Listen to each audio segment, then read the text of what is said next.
তো হ্যালো বন্ধুরা, video shoot করতে গিয়ে তোমরা আমার ভিডিওটা দেখে আসবে। এটা খুব কষ্ট করে শ্যুট করেছি, জামা প্যান্টগুলো শপে। আর আমি যেটা পরে এসেছি সেটাও খুলতে হবে। এখন করব জামা প্যান্টগুলো ভাঁজ করবো। ঘরে কী অবস্থা করে রেখেছি ভিডিওগুলো করে। আচ্ছা, তাহলে জামা প্যান্টগুলো ভাঁজ করা যাক।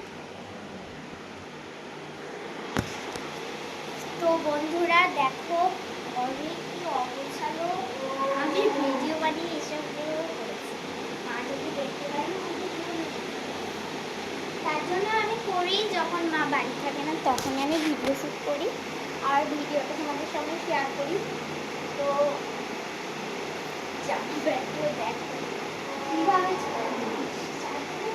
ভাঁজ করে নিচ্ছি, যাতে পরে গিয়ে কিছু না হয়। আর তোমরা কারা আমার জামা প্যান্ট একসময় ভিডিও জন্য গুছিয়ে রাখো, মানে এ করে রাখো বলে দেবো। আর আমি সেই ভিডিওটা কিন্তু খুব কষ্ট করে করেছিলাম। যে ভিডিও তুমি জামা প্যান্টগুলো দেখেছি, ভিডিওটা খুব কষ্ট করে করেছি। তোমরা ভিডিওটা দেখে লাইক করে শেয়ার করো, ঠিক আছে? জামা প্যান্টগুলো সব অগোছালো ছিল, আর আমি এখন গোছাচ্ছি।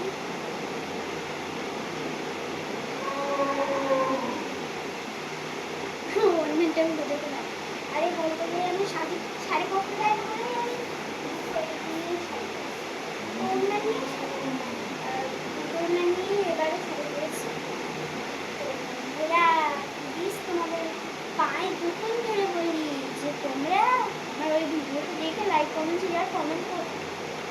শেয়ার করে দিয়েছো। শেয়ার বেশি তোমাকে করার দরকার নেই,